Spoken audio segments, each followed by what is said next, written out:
तो आज इस टाउन हॉल में लोगों ने 3 डिमांड्स रखी हैं। पहली कि पेट्रोल पंप पे लोगों के पास चॉइस होनी चाहिए। अगर कोई E20 लेना चाहे तो E20 ले, और अगर कोई प्योर पेट्रोल लेना चाहे तो प्योर पेट्रोल ले। दूसरा, E20 की कॉस्ट प्योर पेट्रोल से कम होनी चाहिए। और तीसरा कि पेट्रोल की कीमत, आज जब क्रूड ऑयल मार्केट में सस्ता हो गया ग्लोबल मार्केट में, तो पेट्रोल की कीमत 84 रुपए से भी कम लाई जाए। ये 3 मांगे जनता ने रखी है।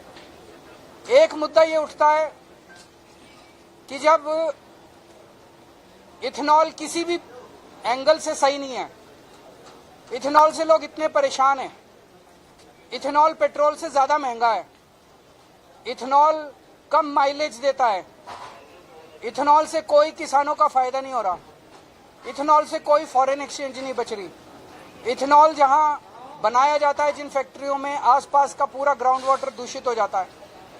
तो फिर केंद्र सरकार जबरदस्ती करके, झूठे आंकड़े देके पूरे देश के ऊपर देशवासियों की इच्छा के खिलाफ इथेनॉल पुश क्यों कर रही है?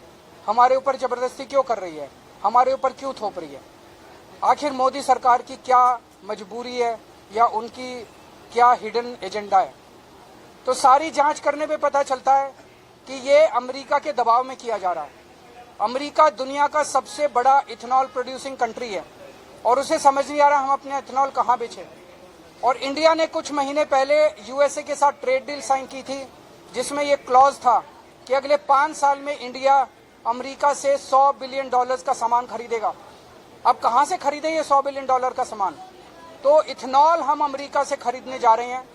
इस साल E20 लागू करने की वजह से हम अमेरिका से इस साल $2.5 बिलियन का इथेनॉल खरीदेंगे। तो 5 साल में इन्फ्लेशन देखते हुए, डॉलर की कीमत देखते हुए, सब चीजों को देखते हुए हम 5 साल में $20 बिलियन का इथेनॉल अमेरिका से खरीदेंगे।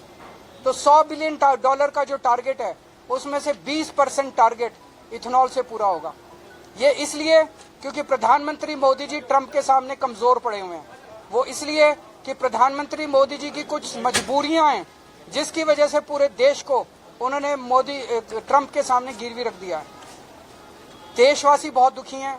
प्रधानमंत्री जी की जो भी मजबूरियां हैं, हम उनसे निवेदन करते हैं कि अगर आप अपनी मजबूरियों को फेस नहीं कर सकते तो इस्तीफा दे दीजिए, किसी और को प्रधानमंत्री बनने दीजिए जो कम से कम ट्रंप का आंखों में आंखें डाल के मुकाबला कर सके, लेकिन पूरे देश को दुखी मत कीजिए। सर, आपने ऐलान किया है कि आप पीएम आवास जाएंगे, तो ऐलान करके जाएंगे, जाहिर है सिक्योरिटी होगी। अभी कुछ दिन पहले नेता विपक्ष ने भी वहाँ पर प्रोटेस्ट किया था, तो क्या लगता है? तो जैसे उनको जहाँ तक जाने दिया था, मुझे उम्मीद है हमें भी वहाँ तक तो जाने देंगे।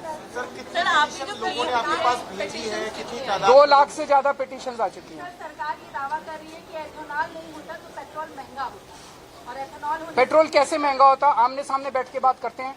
मैंने कैलकुलेट किया है और मेरी कैलकुलेशन मैंने पब्लिक डोमेन में डाली है। कैलकुलेशन बड़ी सीधी सी है कि जो क्रूड ऑयल है, उस क्रूड ऑयल का रिफाइनिंग कॉस्ट है, ट्रांसपोर्ट कॉस्ट है, फिर उसमें स्टेट टैक्स लगते हैं, उसमें सेंट्रल टैक्स लगते हैं, वो सारे मिलाने के 84 रुपए बन रहा है। तो कैसे महंगा होता? हमें बेवकूफ बना रही है केंद्र सरकार। और पिछली साल 70,000 करोड़ रुपए का ऑयल कंपनीज को मुनाफा हुआ है। जो ये कह रहे हैं कि यूएस और ईरान के वॉर के दौरान घाटा हुआ था, वो घाटा पिछले साल के प्रॉफिट से पूरा कर लो। सर, राज्यसभा में प्रश्न लगाया E20 को लेकर, तो सरकार ने इस ओर इशारा किया कि सिर्फ E20 की वजह से माइलेज कम नहीं होता, उसके बहुत सारे रीजन हो सकते हैं। सरकार ने जवाब कौन सी स्टडी है? कोई स्टडी तो होगी। आज हमने इतने सारे लोगों को आपके सामने प्रेजेंट किया। आज पहले तो लोगों ने नहीं कहा, CNG आया तब तो नहीं कहा, और इतने सारे अभी तक। अब जब सारे देश के लोग कह रहे हैं भाई E20 से खराब हो रहा है, मिस्त्री कह रहे हैं, मैकेनिक कह रहे हैं, इंजीनियर्स कह रहे हैं, साइंटिस्ट कह रहे हैं, किसी की तो सुनोगे आप। जब आप किसी की भी नहीं सुन रहे तब मन में शंका आती है, यार इनकी मंशा दाल में कुछ काला है।